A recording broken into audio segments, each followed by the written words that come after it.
Larry Chuck, host of Wine Library TV, a.k.a. WLTV, and this is BBQ Central.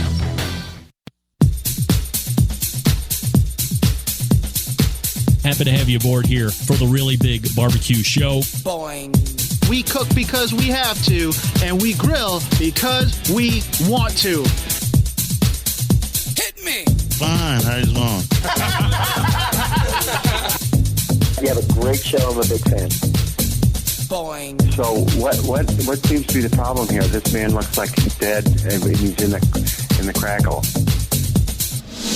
Sean Bono. It's all about the Sean Bono, dude. Succulent fish. What? He ate 54 wieners. But listen, Lavernius, shut your face. I'm shaking like a dog shit peach seeds. We have top men working on it right now. Top men.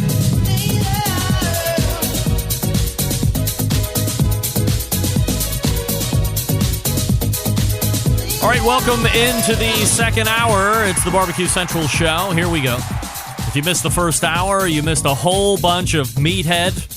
We talked about Father's Day gifts that are coming up that you're going to want to consider, and time is starting to run out, so don't wait. Amazon completely overwhelmed still.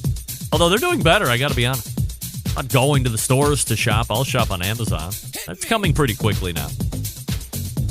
We also talked about his missing of the 2020 BBQ Hall of Fame and how we thought this might be his year. He was a repeat semifinalist, but that only worked for 2/3, not all three of the returning nominees. Aaron Franklin and Desiree were also returns, and they both got in, not Meathead.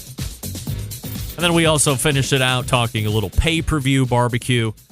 Dennis Busso, by the way, the Colorado embedded correspondent, did get down for the $9.99. And scanning through some of these very quickly, following most of the chat from the show, which yesterday during the free preview, there was a chat box while you were watching so you could chat with other people watching. So I assume that's what he's talking about.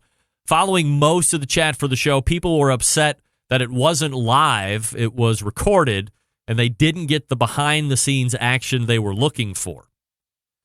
It was all pre-recorded, turned out to be a 2-hour show, so from 6 to 8 Eastern. And, I mean, where's the expectation? I would imagine that the expectation of a pay-per-view event isn't that you're going to be watching something taped. Although, when you watch a movie or some kind of a show on demand, technically that's pay-per-view. Now, you know that a movie has already been produced and it's not something that's going to happen live, but a barbecue contest, a fight club, if you will, these events are typically something that you experience live, so there might be an expectation that you're going to see a live event, not something that took place earlier in the day that they were shooting and then packaged together to give you a finished, produced product for 2 hours. That's what at least sounds like from Dennis, who was watching the chat during the show. And as I had said before, Dennis will buy anything and everything barbecue related, even if it sucks. Even if he thinks before he hits the buy button, this thing is a loser's loser, he's still going to pay money for it. He supports the industry second to none. Few rival Dennis's support. The guy has been to Barbecue University. What is it, Dennis? Like 5 years in a row? I mean, you should be Steven Reichland's favorite class person. That would be student. Otherwise, I didn't make it very far in school, ladies and gentlemen. You should be Steven Reichland's best student ever. He should recognize you every time.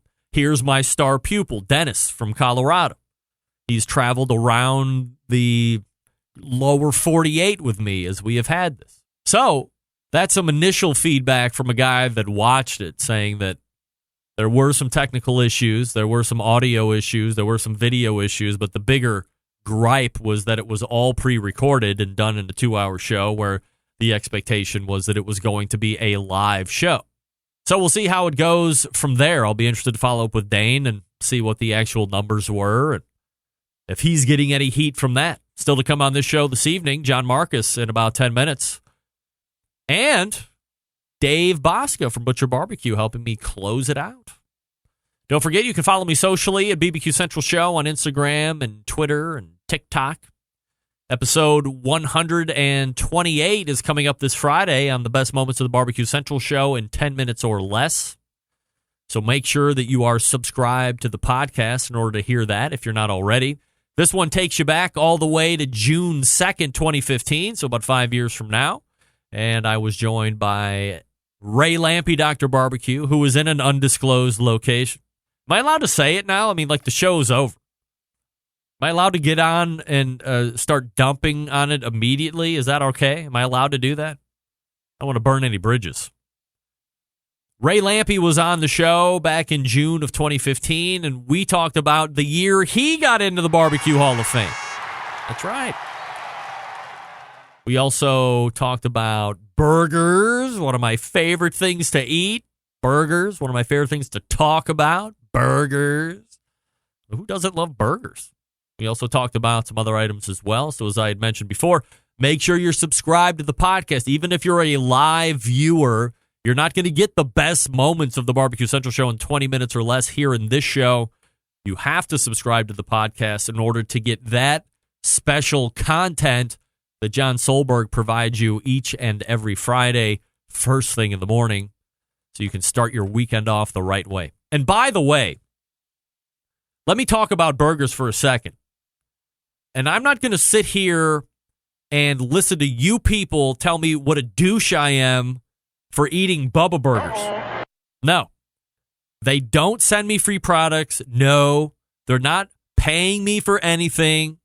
As much as you don't want to believe it, because, every burger, it's a Bubba burger. I'm a big fan of the product, period. I'm a big fan. I know how to cook them. It's as easy as it gets. And oh, by the way, they are delicious.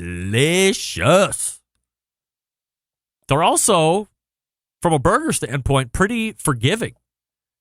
They will stay somewhat juicy even if you go over a bit. The last hamburger shot that I gave you, that many of you summarily took a dump on and roundly criticized me for using pre-formed frozen patties. I went over a little bit. You pointed it out. A lot of you did.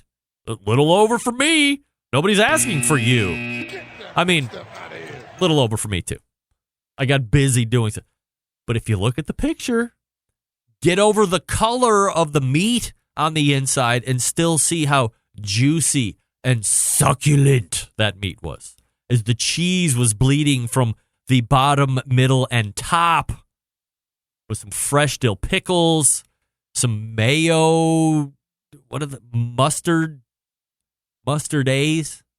Mayo turd? I don't know. It's the mayonnaise and the mustard all mixed into one squeeze bottle, whatever the hell they call it. However, getting back to my point, $2 a patty, 6 in a box. What's not to love? I make my own sometimes. I have a Lemberger press that John Solberg told me to get. I enjoy using it, but I'll be damned if the burger I make with that ground beef in the press is any better than the Bubba. In fact, I might make an argument that the Bubba burger is still better. So bring all the hate you want, but I am inclined to believe that your hate is derived from ignorance. You've never had the gloriousness of a Bubba burger. So your first take is to hate on it. Don't hate. Appreciate the Bubba burger. And if you've tried them before and you don't like it and you think I'm a legit kook, fine. Trust your palate. But guess what? More for me. They're delicious. I turn the Weber on, medium heat. That gets me somewhere in the neighborhood of 425 to 450. Flat top side of the grill grates, frozen patty on. Come back in 4 minutes, flip, do it for 4 minutes at 3.5 minutes of the 4, put the cheese on top, and we're done. It's an 8-minute cook, 8.5-minute cook. That's it. They're juicy, a little bit of pink in the middle. God, they taste good. But I'm done hearing about how your handmade patties from your freshly ground beef shanks, whatever the hell it is you use, is so much better. Preformed patties, Bubba Burger, frozen. Bleh. F you, they're great. And I stand by the fact that most of you are hating on me because you haven't had them before. Try them first. If you've had them before and you hate them, whatever. This isn't a you're wrong, I'm right, but you're wrong and I'm right. Last week I was telling you if you wanted to own a piece of barbecue history, the Barbecue Central Show studio is up for sale. Well, a week later, I'm here to tell you it is not for sale. It is off the market, and we are in contract on both sides. This house and the new house. We're on contract, both sides. 5 days, 20 grand over asking. Suck it. That's right. By the way, people getting down on this house, very nice people. They're currently my two favorite people in the world. I'm even leaving them what I'm about to read you. A Green Mountain Grill. What a nice guy I am. Here's a housewarming gift. One of my favorite pellet cookers with a pizza oven insert. You go to greenmountaingrills.com for all the information. There's a choice line and a prime line. Choice line doesn't have all the tech. Maybe you don't want all the tech. I'm not necessarily a tech fan. I don't need it. It's not going to sway me one way or the other if it has it, because I'm probably not going to use it. That's just me. You might be different. You might want tech out the wazoo. Then you're going to want to look at the prime line. You got the Wi-Fi technology. You have 2 internal meat probes. You have peek-in windows on the main cooking chamber, on the pellet hopper. You have a more robust chassis build on the cooker for the prime. But if you want to save a couple bucks, nothing wrong with the choice line. Still the same amount of space. Still the same model types, Jim Bowie, Daniel Boone. And either line accommodates that pizza oven insert that I just mentioned. If you want something that you can take on tailgates, it appears we're reopening. Tailgating is going to be happening. Sports are going on. I saw a baseball tournament happening 2 blocks from me at the city park. All day Saturday, all day Sunday. Bring your Davy Crockett with you, because if you don't have access to a traditional power outlet, just plug it into your car or use the battery taps that it has. It'll cook a lot of food. Believe me, you're not sacrificing a ton of quantity for its travelability. Is that a word? I doubt it. GreenMountainGrills.com is the website. Check out all the accessory sauces and rubs as well, plus pellets. Yes, that's right. And we're back with John Markus. Stick around. I'll be right back.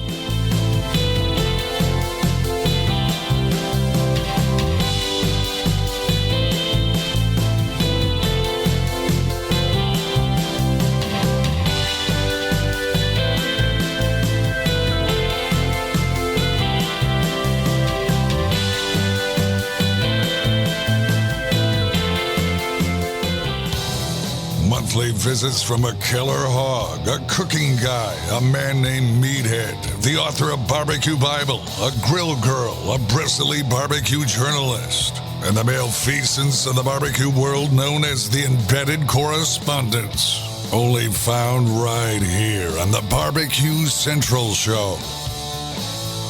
And this portion of the show being brought to you by Pit Barrel Cooker, the most unbelievable outdoor cooking device on the planet. Currently available in 2 sizes.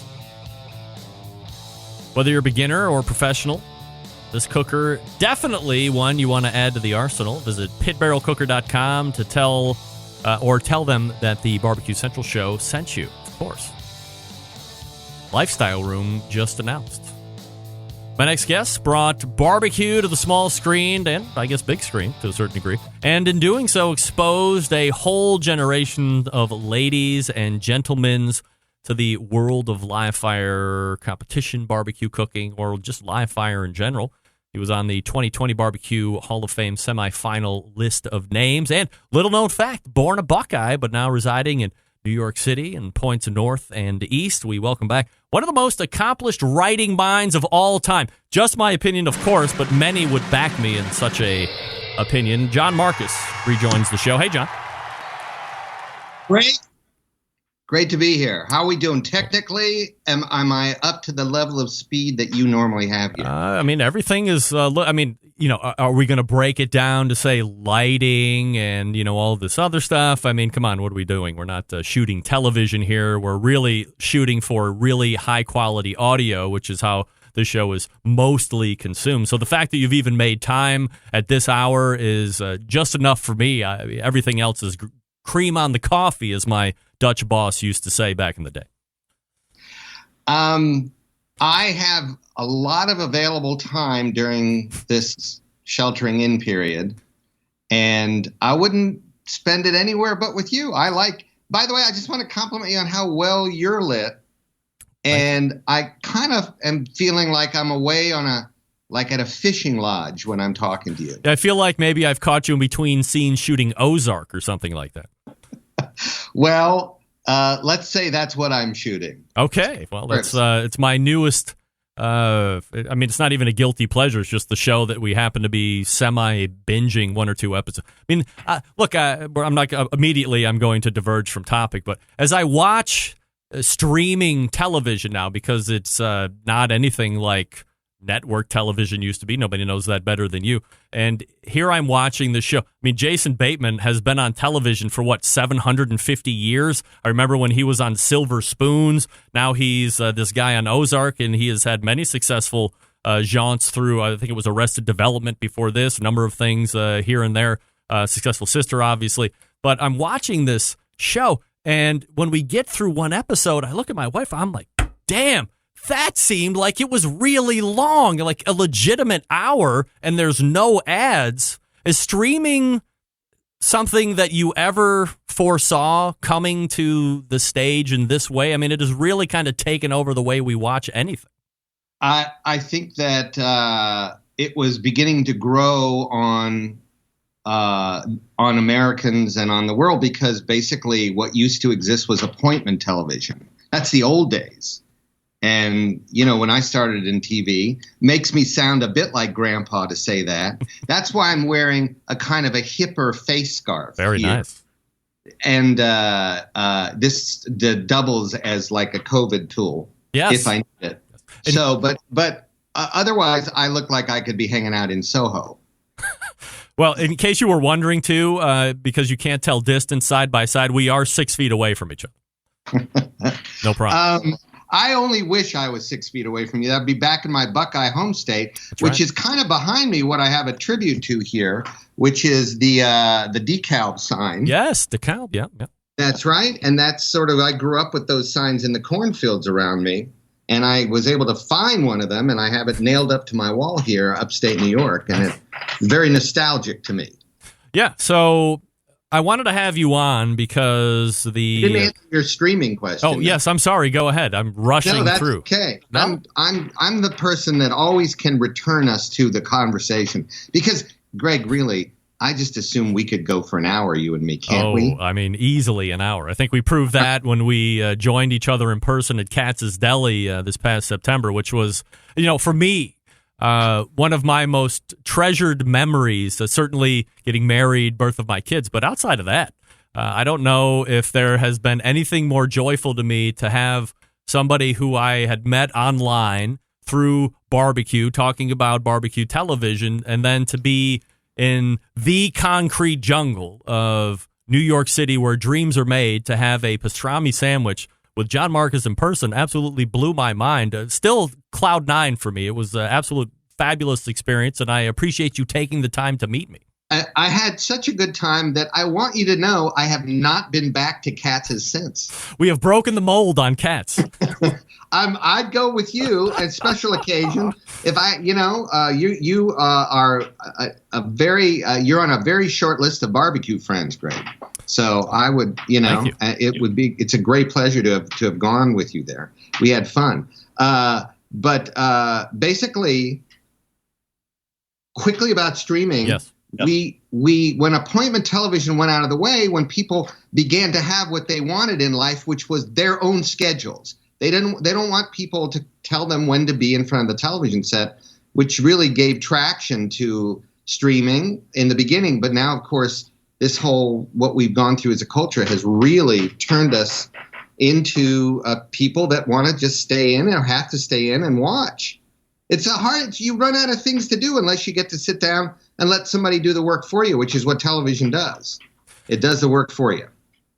I was wondering that at this stage, if streaming is this popular from a television standpoint, that this would also be the momentum gain where podcast, because if you think about it, podcasting has been around long before streaming television has been around, but yet it still seems to be something that's new or people are just finding out about it. Well, meanwhile, streaming television has become so accepted, I have to figure at this point, podcasting is going to snowball even in more success due to the wide acceptance of streaming television, or at least that's my hope. I think, it's a content-driven business. I think that you have a compelling show, and if somebody is at all remotely interested in the topic, they're going to want to sit down with you and hear the show. So it's, again, we're all about the niches of society now.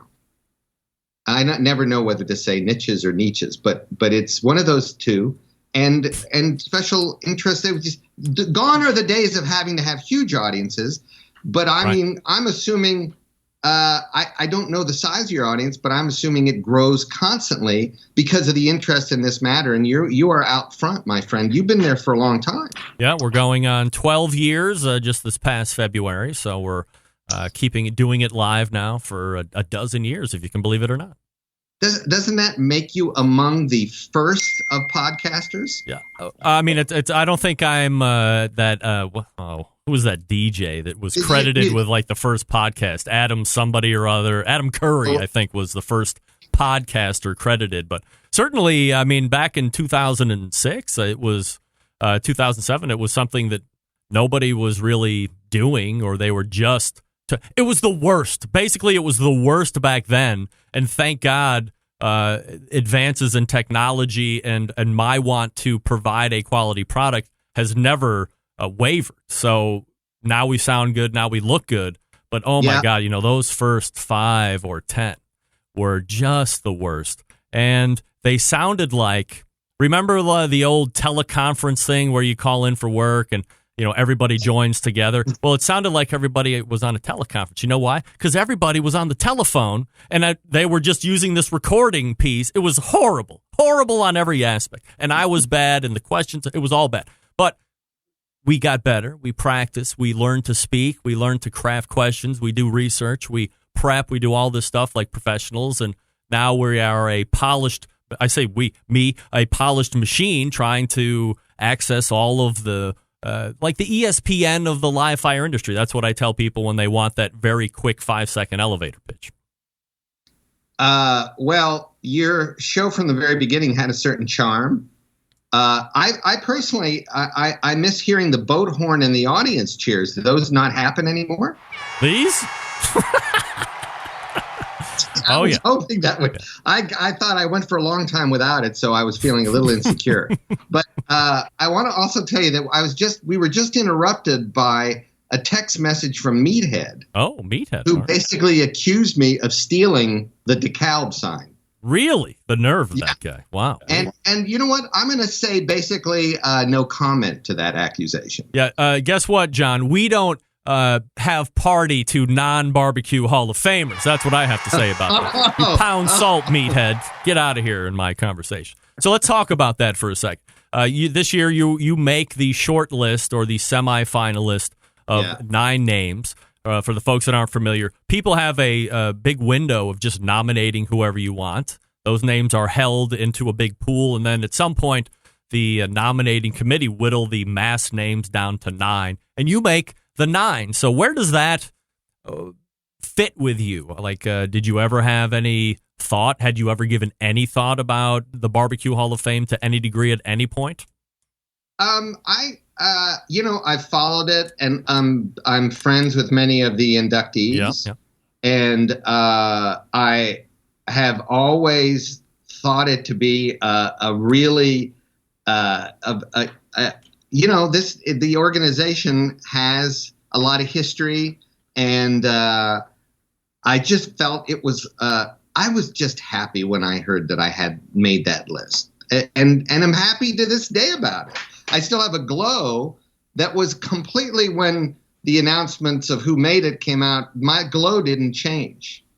Honestly, I have I couldn't believe the names that I was sharing the list with. Yeah. So I thought about, I'd be dishonest to say like, well, it never occurred to me that I might have a shot at that. That would be dishonest. But I don't come to barbecue with the same history that many of the people who've gotten in come to it with. I mean, they've been at it a long time, although I was cooking for about 3 years before barbecue, the All-Star Barbecue Showdown happened. Before I met Chris Lilly, who, when I was at Big Bob Gibson in Decatur, Alabama, doing a radio broadcast from there, and after all the crowds went home, Chris Lilly said to me, we should do an Iron Chef with barbecue.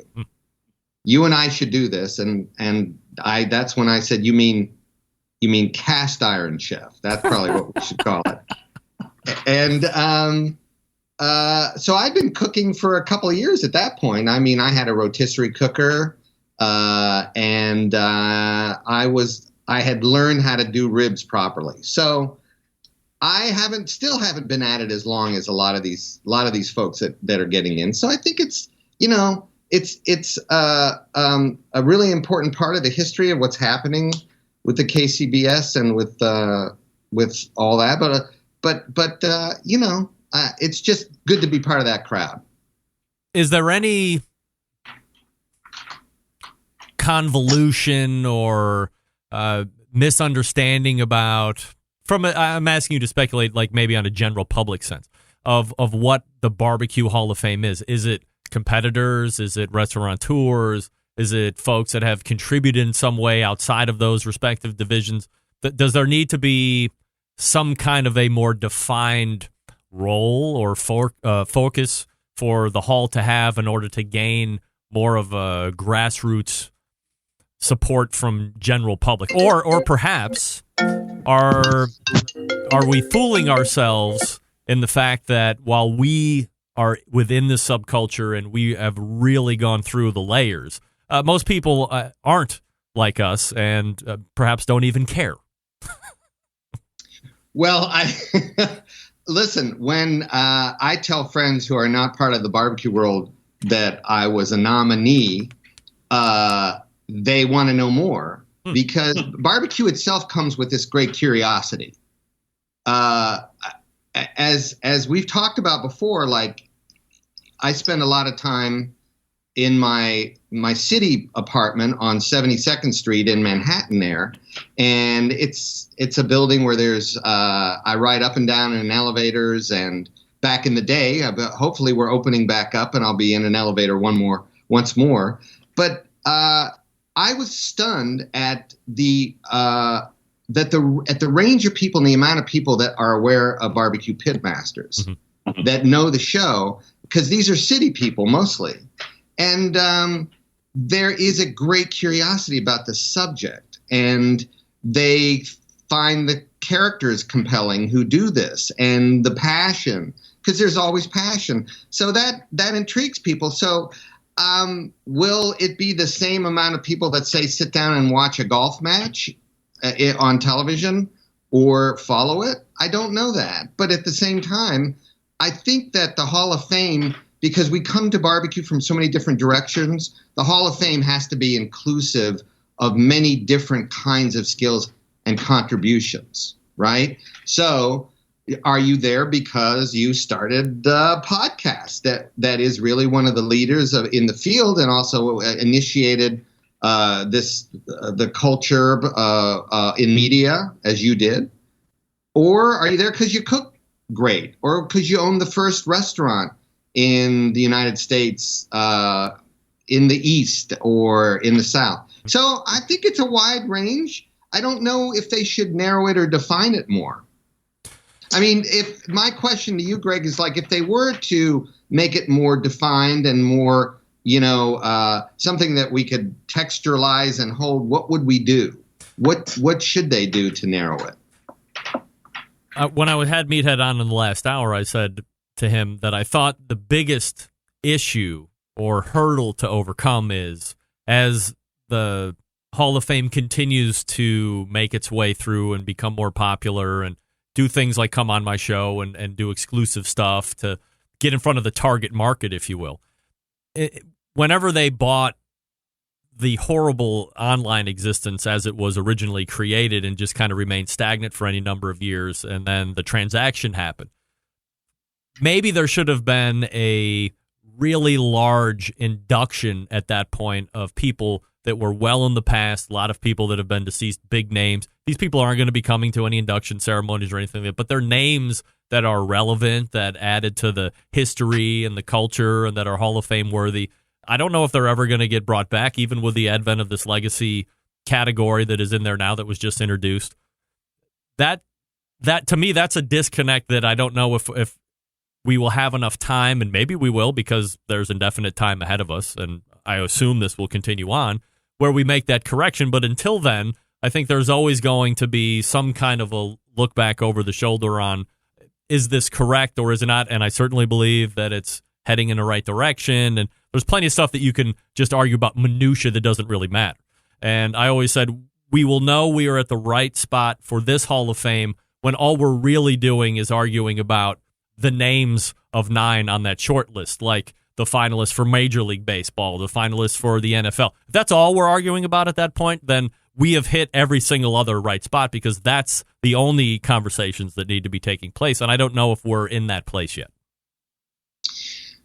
I'm all for something happened to me today that's relevant to this, which is so I decided I was going to cook a couple of rotisserie chickens for dinner. Yeah.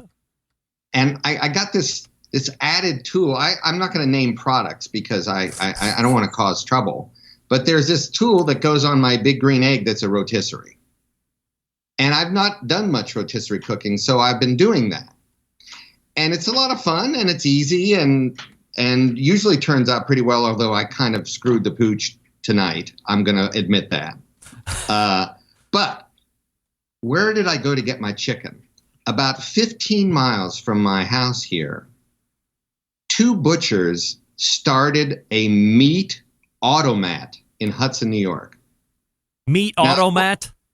An automat, like what used to be Horn and Hard Arts and these old automats in New York City, and where you go in and put a quarter in and get your lunch, get your meatloaf. Yeah. They do it with meat. I think they're geniuses. Wow. I can go in there 24/7 and get fresh chicken or fresh pork butt or steak, or they do sausage mixes. It's beyond brilliant. And like, well, why wouldn't they at some point go into the Barbecue Hall of Fame? Right. It's innovative. It contributes greatly. And I bet you have listeners out there that are going to just steal this idea and open up a meat automat where they live. Ohio State had a similar item, but it was only for bacon. They had bacon vending machines installed at a spring semester a year or two ago, and it was like easily the hottest selling thing. It was always sold out. I'm not kidding. So whatever. Why isn't this a national franchise? Why can't I go get? Yeah. I can get bacon at the meat automat, but I can get every other cut of meat. But what happened to the bacon automat? Well, then they just took them out. Like it's a special time, thing maybe for finals or something like that, just to keep people motivated. But then I think they realized they were not going to be able to keep this thing stocked no matter what. And then they were ultimately hiked off campus, and that was it. But it was a rousing success, perhaps bigger than they thought. It sounds like with the right kind of planning and the right research and development, they could probably do that nationwide. There's certainly, I could have brought home bacon tonight. And I think that they hit it before the pandemic happened. They were doing this automat thing in Kingston, New York, and one other location. And the wheel, the roulette wheel, has turned in the right direction for them. Yeah. And it's pretty great. I will tell you that one of my occasionally I'll get like intrigued by certain little concepts and I'll even invest in something a little bit, to be part of it. And I got talked into what's considered the holy grail of vending machines. What would you guess, Greg, that would be? What's the holy grail of vending machines? Beer? Beer's good, but that's out there, right? There's beer vending machines, I think, aren't there? I don't know how you could possibly do that. That would seem to be highly illegal. Well, I guess, I live in parts of New York where a lot of illegal things happen. But, okay, the holy grail of vending is the French fry. Oh, okay. Yeah, right. And they have tried for almost 30 years to perfect the French fry vending machine. I just don't see how that could possibly happen. I mean, there's are you frying it? Are you air frying it? Exactly. Yeah. And I think Ore-Ida got in on it, and they tried with, frozen potatoes. I tried to do it that way. This particular invention, which was backed by a well-known name of someone who had endless funds, the way it worked was it was a mix. It was a powder that got hydrated. Water was added to the powder, and then it formed a paste, which was extruded through a filter that turned it into French fries and then dropped into hot oil. Oh my! And I saw this thing work, and I thought, you know what? I don't know what it's going to take to just be part of this, but I'm in. Really? Yeah. Lost every penny. Oil inside of a vending machine screams disaster to me. I mean, I don't even see how that could be approved. I consider me a sucker for things that really taste good. These things were fantastic. Yeah, I want it to happen, believe me, but the practical side of me sees nothing but disaster waiting to happen. Greg, I only wish to God I had known you back then. I could have saved you. I would have probably, been able to keep a hold of that dough. But it was a great adventure and a lot of fun. And the truth is, the first time I got to go and actually test one of the machines, I went to this guy's apartment. He had 2 machines there. He had a penthouse at the UN Plaza, which is sort of a fancy place. And I know this story makes me sound like a ripe grape, but then so be it. And I put the buck in the machine. He said, just do it. Just get your French fries. And the tip-off was that at lunch, when I met with him, he was already drunk. Yes. So I should have been out. But I bought the French fries, put in the money. I saw the machine work, and it actually spit them out all over the floor. Oh. It didn't even work that good. It didn't even work that good, and I was still in. Yeah, I mean, the getting you to spend the money and watching it work. If it would have came out in the little paper boat, maybe that would have probably been it. You probably would have been at your parents asking them for every red cent too, and everybody would have been on the poor farm. I would have brought so many people down with me. Oh my Lord. Yeah, that would be crazy. But that guy had it right. I mean, he was having you buy in literally, watching it work, and you were hook, line, and sinker at that point. I think those people are called con artists where I come from, John. I mean, I don't know. Spitting French fries across the floor. Let me ask you one question here because I have Dave Bosca coming up here in a few minutes. I was talking with Meathead again at the end, talking about the state of barbecue television, and I refer to your run as the golden years of barbecue nice. TV. Well, thank you. We had some good years, many years. And I mean, John, a lot of people that I talk to, even the 2 guys I'm going to be doing an interview with tomorrow for their podcast, both were inspired originally by the Barbecue Pitmasters TV show. And I mean, it's been countless numbers of people that come on when I say, hey, how did you get into barbecue? Inevitably, if it's not the first or second thing they say, it's always Barbecue Pitmasters in some form or fashion. So it's off the table now. There doesn't appear to be anybody looking to make some semblance of what a Barbecue Pitmasters used to look like in whatever form that was, and there were plenty of iterations there, both good, bad, and ugly, depending on who you're asking. There was an attempt at a pay-per-view event this evening. Did you know about this? Did you see this going across the interwebs at all? No, I didn't know about it, and I can only imagine what that was like. Do you think at all, knowing what we know about streaming television and people wanting things to be handed to them, and where or where not the popularity of competition barbecue is, do you think that could be a viable platform going forward? Talking about, holding everything aside, of course, audio production, video production, all this, but from a concept standpoint, do you think a pay-per-view platform getting 6 of the best competition cooks together and putting something together has some legs in the future? It all comes down to the execution. Yes, the answer is yes. And it all comes down to the people you cast in it. Are you, after we ran for in various, iterations, we ran 8-9 seasons on the show. Yep. As I like to say, it was the only show I've ever worked on that was canceled 5 times. Right. But if it has to be new, Greg, in some way there has to be, and I pitched to the network about how to take the show when it was getting tired and make it new, but they felt they knew better at that point. So they didn't, but I think there is a way to do it. Let me put it this way, Greg, and this is going to sound like really egotistical. Great. Yes, the answer is yes, if I did it. Yes. You know what? That's what Meathead said. That's what he's like. If John Markus wasn't a part of this, he's like, then it's probably doomed from the beginning. So, because he's a guy that knows production, that knows production value, that has the eye for it. And if he's not a part of it, I fear for everybody involved. Hey, the truth is, there's somebody that's going to come along and going to have great ideas and is a fan. And, I certainly would love to be part of it. Let's put it that way. And pay-per-view, your big struggle with doing it as pay-per-view is that you really, the minimum time cooking stuff is 4 hours. Yeah. What do you do with that time? And you got to figure out a way to have it during the down times, to have things that are compelling and interesting and fun to watch. And yeah, there's a way to do it. But you got to spend some money and plan it, and you got to have the right cast.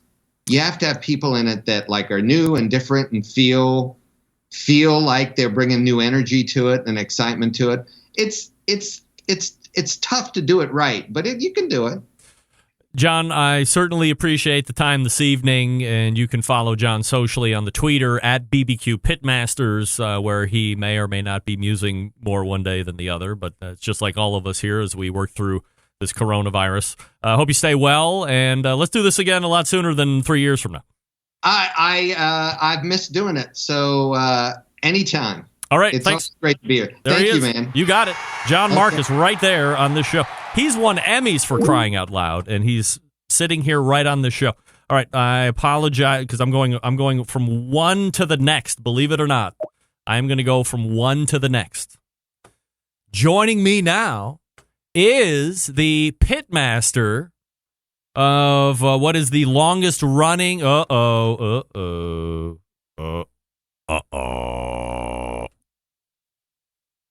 I hope he got that note. Now I'm wondering if I screwed up. I don't know. I'll go back. Ooh, that looked like he had been hacked at some point. Is that right? Let's see. Nope. Uh-oh. Okay. Quickly going back. Oh.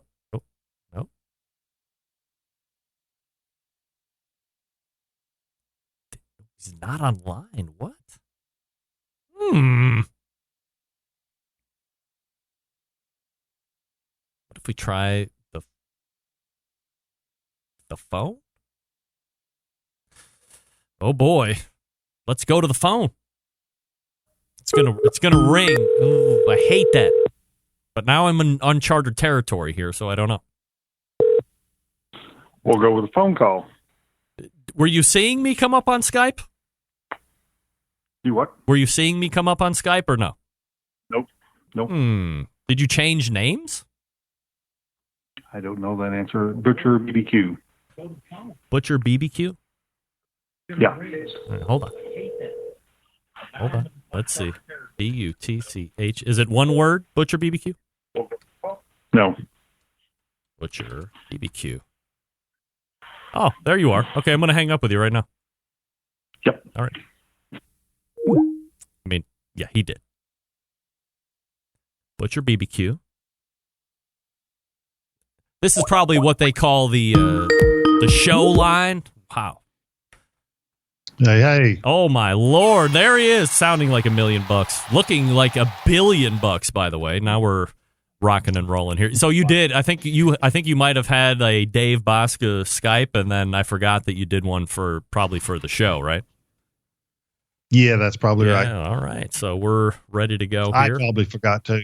That's all right. I knew we would figure it out. I mean, we are a veritable brain trust between the two of us, be blowing up cities and changing regimes without any doubt. So apologize for being late here, but I was talking with John Markus about some good times, old times, and new times here. So speaking of new times, by the way, this is what we call new product announcement time, which is my favorite time. Dave, you're ever the innovator. I mean, as a guy who has a incredible product line existing already for the Butcher product, for the Butcher barbecue products. Then you started the Wild Seasonings line, which is more of the game kind of stuff, sausage and so forth. And then continuing to add to the products portfolio, we are ready to introduce a new product. I mean, I've seen it kind of rolling out here, but first on this show tonight, what do we introduce? I don't know what you're talking about. What are you talking about? Good night, everybody. Yeah. Yeah, that's it. Everybody knows, and I can, off the Barbecue Pitmasters, the All-Stars edition, we used a product called BBQ Mud.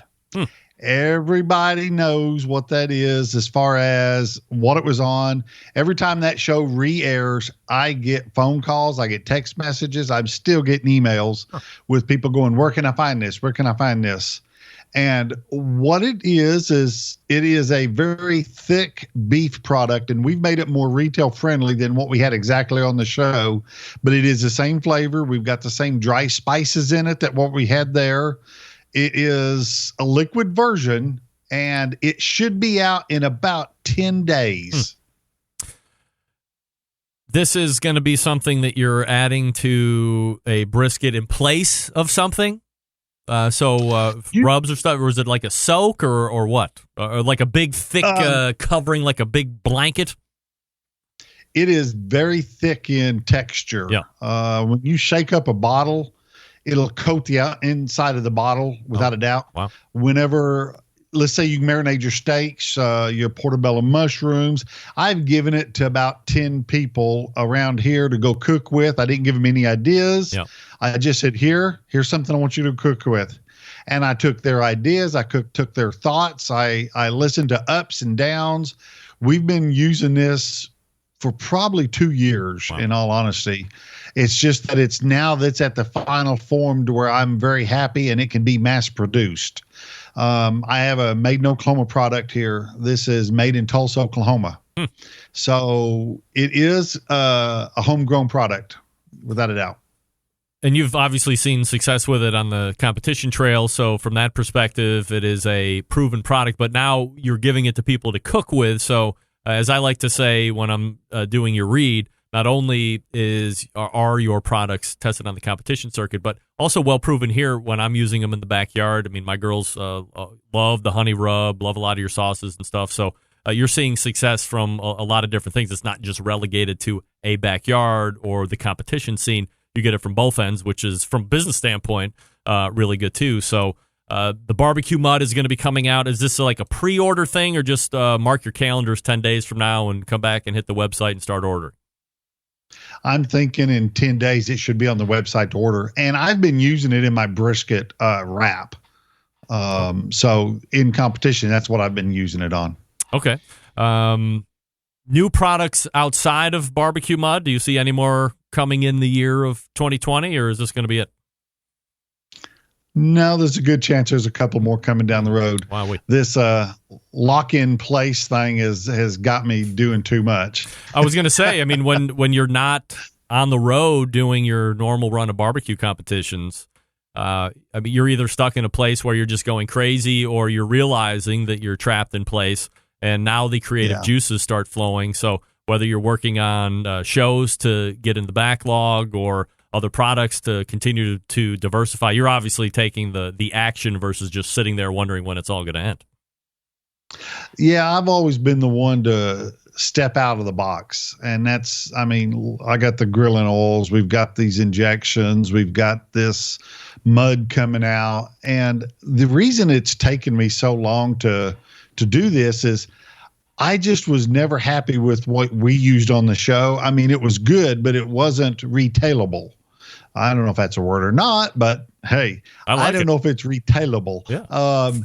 But I'm very happy with this finished product. I mean, I am super, super happy with it. How do you go from something that you don't feel you can retail and work it into a retailable product? A lot of testing. I went up to the place that's making this for me, and I said, okay, this is what I've got. This is what I've been doing. Let's take what you have as far as your ingredients, and let's do this. This is what I want to do with it. And let's tell me if it can be put into your kettles and cooked and processed out and go through your bottling system. And there were some yeses, some nos, things like that. But actually what this is a very, gosh, I wished I gave my last bottle to Levi yesterday. He was cooking some tri-tips. So I wished I had some. I'd show you what the finished product looks like. But it's going to come in a bottle like our liquid injections. Mm-hmm. But I mean, it's going to be rich, thick, and black. That's the best way to describe it. Was there ever a point where you thought you weren't going to be able to get it to where you wanted it to bring it to retail? Or you always thought that there was going to be some things you could change around to get it there? For the last 4 years, yes. I never thought I was going to be able to. Oh, really? Wow. Yeah. Wow. Because I kept trying it in a paste form like what we had. Mm-hmm. And that's where we were having problems with it, was getting it packaged in paste form and the flavor staying what I wanted. Because with it being in a paste form, how everybody, if they did it the way I was doing it on the show, rub it on the outside, the thickness, how much you put on, did it fall off when it was soaking in? Did it fall off when it was cooking? There was never anything that would make a great finished product until I decided to go liquid. Then it covered all surfaces. Dave Bosca joining me here on the show. ButcherBBQ.com is the website. In about 10 days from now, you can head on over and grab some BBQ Mud, as he said. And that's a great name. Is that just something that fell off the tongue? Or, I mean, how does that name come about? Well, we were actually sitting at our table on the show, and we were putting it on some ribeyes. I think there were cowboy ribeyes, and we tested it. We tasted, and we thought it needs a little something. Levi said, "Well, let's put this on there," which what we'd had because we'd used it at the house from prime ribs, and we're sitting there just applying it. And one of the judges, I don't even remember which one, but I'm thinking it was Myron, said, "David, what do you got there?" And I heard Levi whisper in my ear. He said, "Looks like mud." And I just looked up at him and I said, "It's BBQ Mud." And that's how it got its name. Wow, stuck ever since. And that's why everybody's been asking you about BBQ Mud. I mean, it's amazing that just little off-the-cuff things like that are what people latch on to, and they see, okay, so you win that category, you end up winning that show, and you end up winning this and that, and they all roll it back to BBQ Mud. That's what he used to win, and now they're asking you for it. I mean, it just goes to show it just only takes one thing for people to latch on to. You see a little success, and now all this thing starts to gain momentum, and here you are all these years later of thinking this thing was going to wind up dead in the water, ready to bring to market. If you Google it right now, there is still an active thread on one of the barbecue forums that is still talking about this product. Every time it re-airs, someone gets on there and asks another question. Has anybody seen this yet? Or questions about it. What do you think it is? Things like that. So it is still active and it's out there. So I'm pretty excited. Well, you're going to be closing and the not loop. Only, go ahead. I'm so sorry. No, I was going to say you're finally closing the loop on this one too. Yeah. And not only can you go to our website, I highly love sending people to our stores. We are pre-ordering right now with our retail stores, and that's just our SOP. Yep. And we will ship it to the stores. And so we want you to be able to go there and find it as well as our website all at the same time. From a competition standpoint this year, Dave, I know it's still looking a little weird, and some places might look like they're opening a little bit more than others. Are you foreseeing some competitions here before the end of the year, or have you made other plans to stay busy outside of competition then?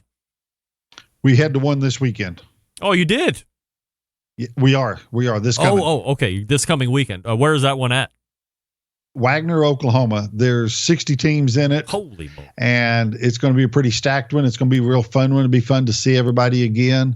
But we get this one kicked off and rolling. And then we've got a big hiatus unless I want to travel a couple states away.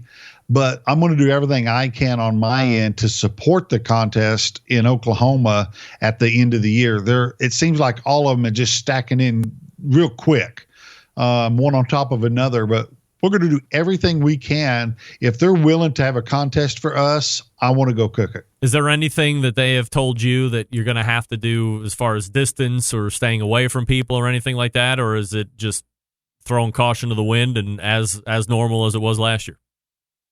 No, it's not normal as last year. Whoever does your turn-in boxes will have to be carrying and I'm going to call the brand Clorox wipe, one of the cleaner wipes.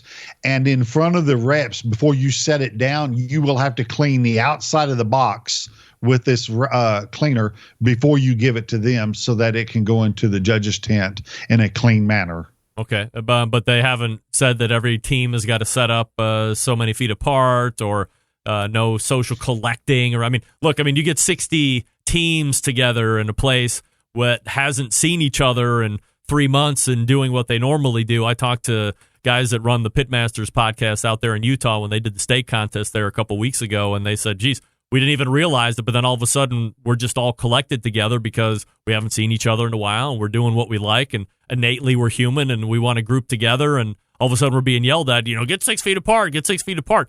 I would assume you're anticipating similar things happening. You guys are just going to get together because it's just going to happen.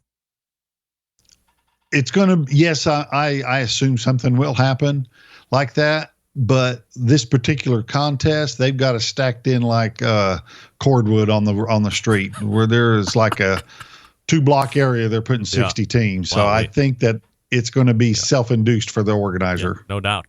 So are you worried about that at all, or fuck it? I take precautions. I'm not stupid with it. I don't go overboard with it, but I respect anybody that does have to or want to. I've got a 77-year-old mom that I don't want to bring this home to. We've got a 8-month-old grandchild I don't want to bring this home to. So I do my precautions. I don't preach it, but I don't condone anybody who wants to live that. That's great. All right, Dave Bosker from Butcher Barbecue joining me here on the show.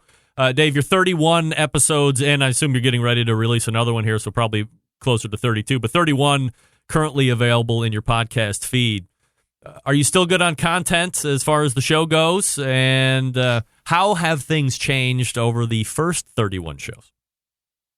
Yes, I got a lot of people on deck, I should call it. We have been so busy for the last 2 weeks that I haven't had a chance to do a lot with it. And our internet hasn't helped here.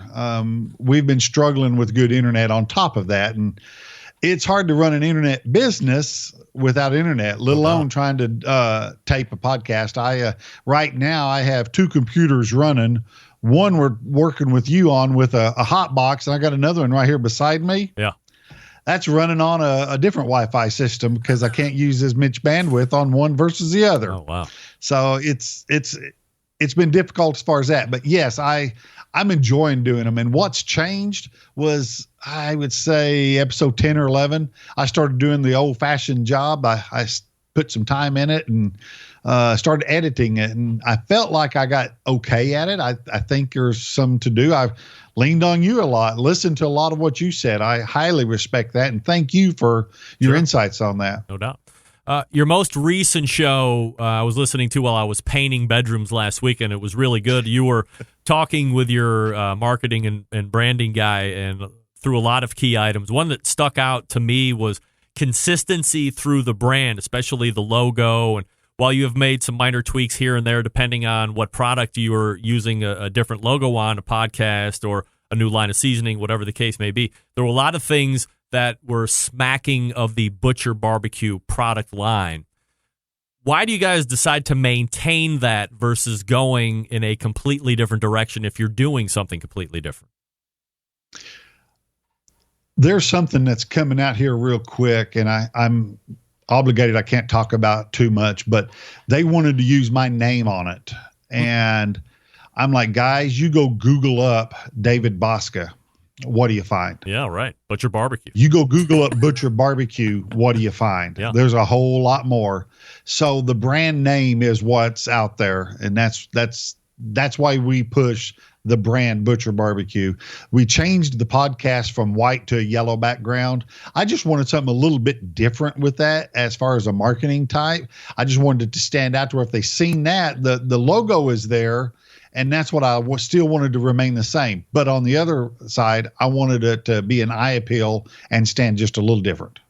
Dave Bosca is the pitmaster of Butcher Barbecue. You can look for the new product, BBQ Mud, coming out in about 10 days. So make sure you hit up the website over there and grab yourself a bottle or 17. I'm sure Dave will be much appreciate on that. And in the meantime, subscribe to his podcast. And continued success this coming weekend, Dave. Bring home the grand champion. As you know, you show up here on a Tuesday, you win on a Saturday. Oh, yeah. It's just the way it happens, so it's a lock. But we'll wish you good luck anyway, since you're on the show. And I always appreciate the time, the long-time sponsorship of the show, Dave. Really appreciate it. Greg, thanks a lot. I appreciate the time. You got it. There he is, Dave Bosca from Butcher Barbecue right there, as we are a little long right now, but more than happy to do that. So I have some things that I need to get done. First, in the name of reads, like the Butcher Barbecue read, believing that outdoor cooking can be easy and fun, because it can be, especially with the Monolith Barbecue Edition grill, the world's first true temperature-controlled smoker with a built-in power draft fan. This means smarter control and greater freedom with automatic pit temperature control devices. Easily choose your cooking time and temperature. Let the Monolith do the work of a sous chef or a barbecue pitmaster. And with minimal effort, you now have oven-like precision at the grill. You can serve the tastiest, juicy meals each and every time. And if you have a BBQ Guru controller already, just hook it right up to the fan, and away you go. 2 new controllers out there as well, the DynaQ and the Ultra Q. BBQGuru.com. Or call them at 800-288-GURU. And the segment with John Markus was brought to you by Smithfield. Head to Smithfield.com throughout the grilling season for recipes as well as tips and tricks from world champion pitmaster like Chris Lilly, Darren Worth, Ernest Cervantes, and Childs Cridlin. Mouth-watering flavor and no artificial ingredients, a hallmark of Smithfield fresh pork. Quite simply, some of the finest pork money can buy. It's trusted choice of world champion pitmasters for use at home and at competitions. We're back to wrap the whole show right after this. Stick around.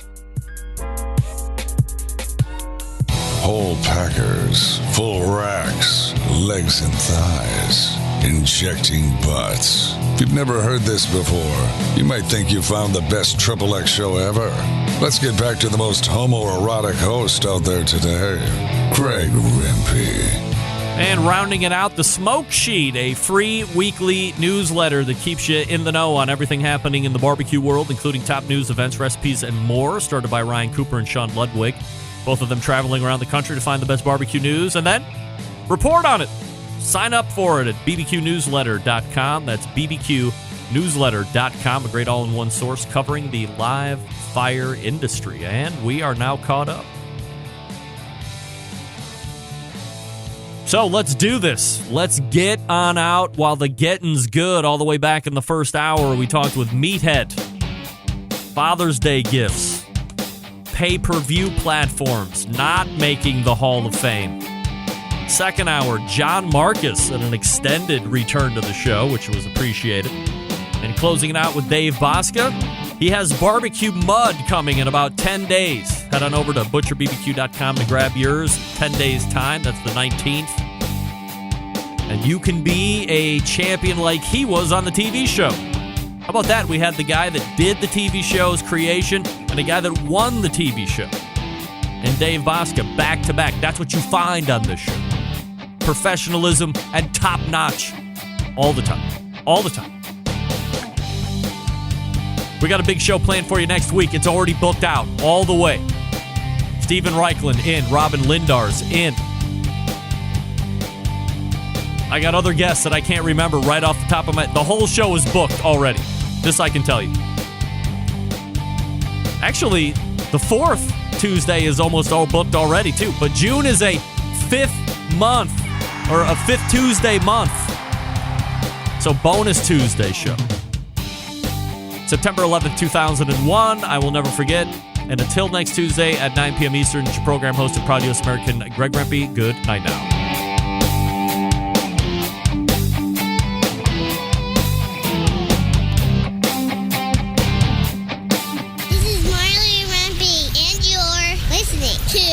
BBQ Central.